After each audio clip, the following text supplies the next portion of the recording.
In Gaziantep Zugma Mosaic Museum, where unique mosaics are on display, hosted 118,000 visitors in the first half of 2015. It is expected that this number will reach 250,000 till the end of the year.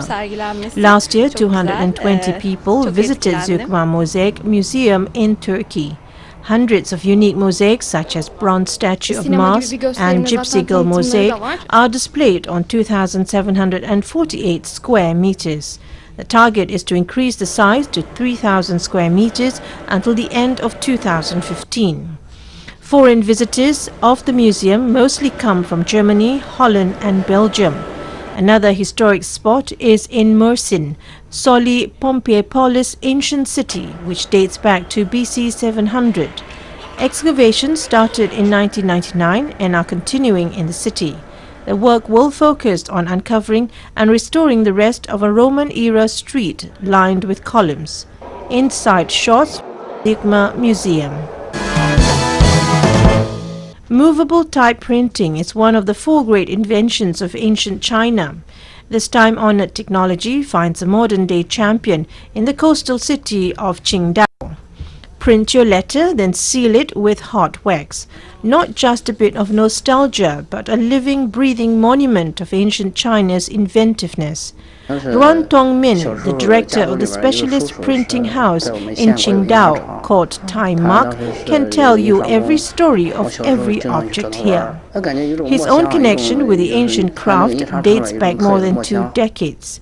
He said when he was a boy, he had an uncle who worked at the printing shop in their country, and he often went to play with him.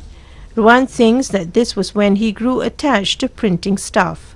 The smell of ink is a nostalgic memory. But what goaded Ruan into taking action were claims from South Korea in or around 2007 that movable type printing originated there.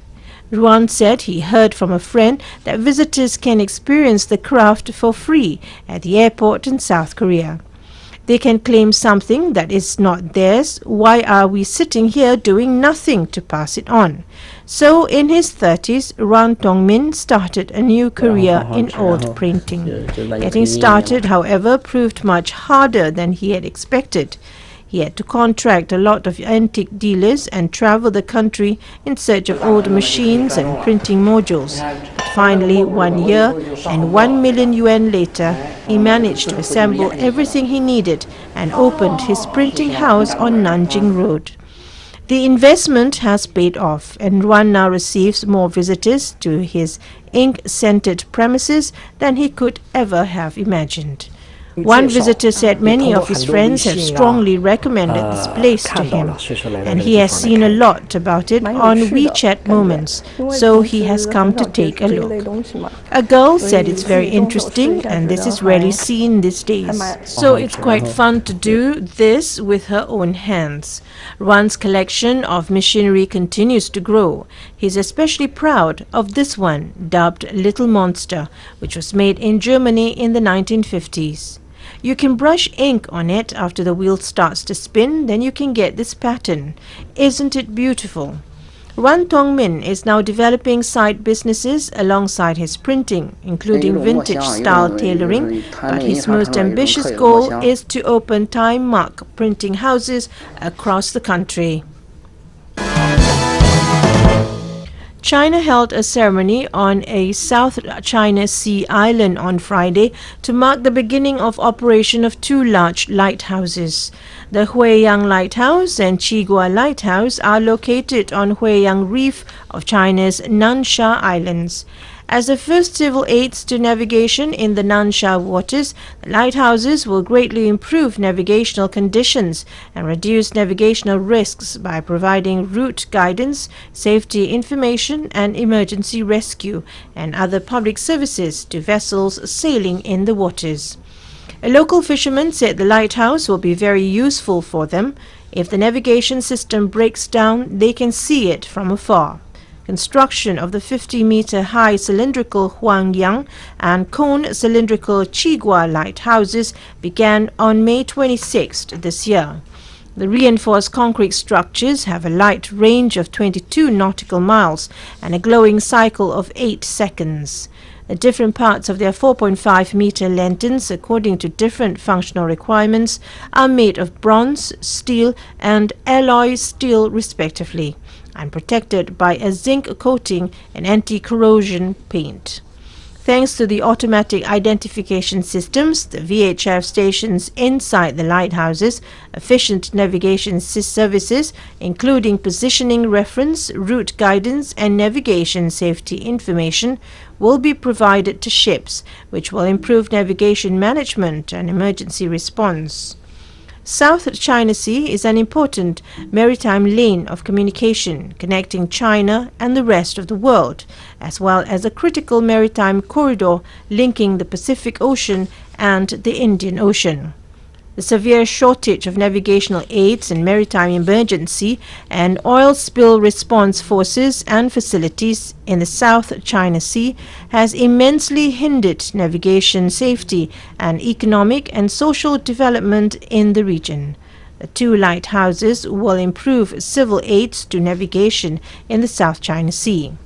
To carry out international responsibilities and obligations for maritime research and rescue, prevention and mitigation of natural disasters, maritime environmental protection, navigation safety and fishery, China's Ministry of Transport will continue constructing facilities for navigational aid, emergency response and life-saving in the South China Sea, so as to provide regional countries and the passing vessels with navigation services in an effort to forge a safety chain and network in the region. Seoul Chongyi Street may soon be the home of many fabulous outdoor restaurants, as these businesses will be allowed to operate in certain areas of the capital city, including tourist districts and Daehangno in northern Seoul. The deregulatory measure is aimed at boosting local economies. People have gathered at Chongyi Stream to beat the sweltering heat. Enjoying the waterside ambience from an elegant cafe becomes an enticing option. Kim So-young, a citizen, said they can eat, talk, breathe in the fresh air and also watch the water flow by. From now on, Seoulites will be able to drink beverages and enjoy meals at outdoor establishments while taking in the view of Chongyi Stream. Restaurants have received approval to sell food outdoors with parasols installed. In addition to the Jamsil Tourism District and the vehicle-free Sinchon area, outdoor catering is now allowed in more places, including the Chongyi Stream area, the Da-dong and Mugyo-dong Special Tourist Zone, and the Daehangno area. The measure seeks to revive the flagging local economy by turning downtown areas into popular tourist destinations, such as the likes of open-air cafes in Paris and the flea market in Tokyo's Yoyogi Park, which has become global attractions. The Seoul Metropolitan Government has announced plans to allow food trucks and outdoor restaurant businesses in increasingly more areas in the capital city. Mount Nam Park offers panoramic views of Seoul. It is a popular tourist destination visited by tens of thousands of tourists each day, and a new type of aerial lift will be introduced to better accommodate those who want to reach the mountain summit. Tourists from a line to take a cable car bound for the top of Mount Nam in Seoul. Kim Hyun-ah, a visitor, said she chose to take the cable car for her children. It was good to go up quickly. However, cable cars can only accommodate as many as 6,000 people a day. Averagely, more than 15,000 tourists visit the park by bus each day. Lines of cars take up the limited space and cause pollution. To address the worsening air pollution, the Seoul Metropolitan Government has decided to allow only electric cars to enter Mount Nam Park starting 2018. It will operate gondola lifts to the top of the mountain as an alternative to tourist buses. The gondolas will run at 888-meter route from the Yijangjarak parking area near Myeongdong to the top of Mount Nam. Hong Soon-ki, official Seoul Metro government, said it will reduce greenhouse gases and exhaust fumes and improve the pedestrian environment. Another major reason for introducing gondola lifts is to enhance accessibility for senior citizens. 20 gondolas will operate at Mount Nam from 2018, transporting 1,200 people an hour. 19 crested ibises born in Japan have been released into the wild. More than 200 birds have left the conservation center since the project began 7 years ago. The 19 birds flew out when officials at the center on Sado Island in the Sea of Japan opened their aviary on Friday morning. The birds had been learning how to fly and finding food at the facility. 215 crested ibises have been released into the wild since 2008. A senior Environment Ministry official in charge of the birds' protection, Yukio Hirono, says the number of crested ibises in the wild has increased. Many crested ibis chicks were born in the wild last year. I hope some of them will breed with the newly released birds. UNESCO is adding 2 Japanese documentary assets to its Memory of the World Register. The Japanese assets are Buddhist temple archives and post-World War II internment and repatriation records. UNESCO made the decision after an advisory panel examined nominations at a meeting in Abu Dhabi. The internment records consist of 570 items. They include diaries and drawings by former Japanese inmates of Siberian internment camps and lists of those repatriated after the war. The records are kept in the port city of Maizuru. About 660,000 Japanese arrived there from Siberia and elsewhere after the war. The other Japanese asset is an archive from Toji Temple in the city of Kyoto. Known as the Toji Hyakugo Monjo, it consists of 25,000 documents from more than 1,000 years old. The material gives insight into the culture and daily life of the people across Japan. It is designated as a national treasure.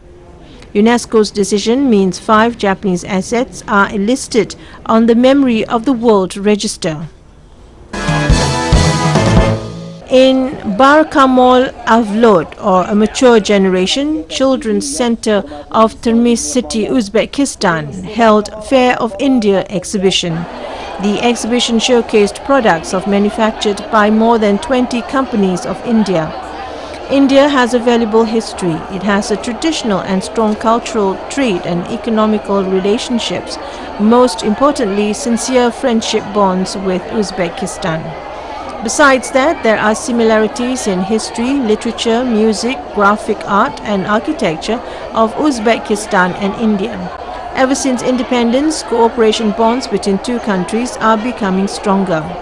This can also be seen at the fair named Fair of India, which is being held in Surzan Oasis. The fair exhibited products of more than 20 companies and manufacturers. Products and services were tailoring, weaving and carving of wood, household items, jewelries, souvenirs and different types of crafts. The main aim of the fair is to acquaint Uzbek people with the products manufactured in India, develop economic and trade relations among the businessmen of 2 countries and sign mutual agreements.